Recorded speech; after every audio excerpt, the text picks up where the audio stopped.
ठग की बेटी के साथ कुछ दिन रहने के बाद झूठे को अपने घर अपनी पत्नी के पास जाने का ख्याल सताने लगा तो उसने मन ही मन ठग की बेटी को छोड़ने का विचार बना लिया।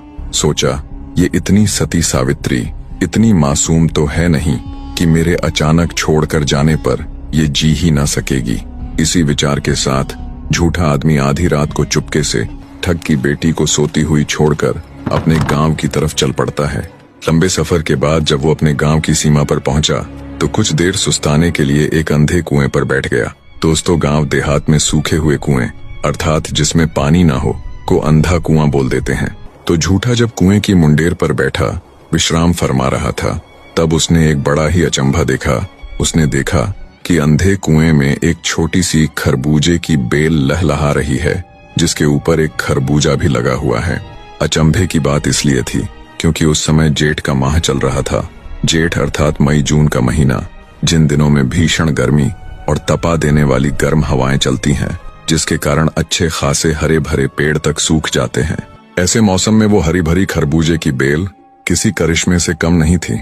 झूठा भारी ताज्जुब के साथ उस अंधे कुएं में उतरा और उस बेल को सूखे पत्तों आदि से ढक दिया और अपने गांव में प्रवेश कर गया। झूठे को वापस आया देख सभी गांव वाले एकत्रित हो गए और उन्होंने गांव के मुखिया अर्थात सरपंच को भी बुला लिया। सरपंच ने झूठे से पूछा, क्यों भाई चंद्र, कर आया गंगा स्नान और छोड़ आया अपनी झूठ बोलने की आदत को?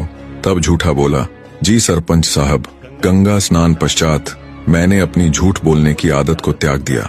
झूठे की बात सुन गांव वाले और सरपंच बड़े खुश हुए। बोले, वाह भाई, यूं तो बहुत बढ़िया काम किया तूने।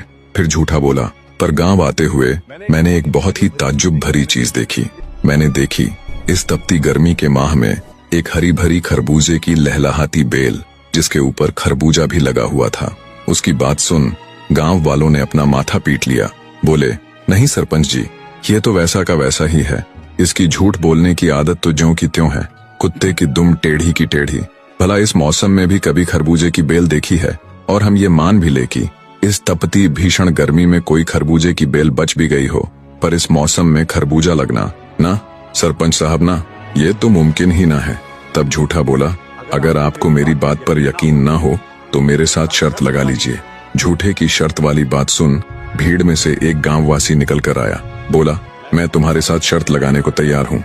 जो भी जीतेगा वो हारे हुए के घर से कोई भी 3 मनचाही वस्तुएं ले लेगा। जिन वस्तुओं को वो हाथ लगाएगा वो उसी की हो जाएगी। अब झूठे को तो अपनी आंखों देखी पर विश्वास था, सो उसने उस गांववासी के साथ शर्त लगा ली, बने रहे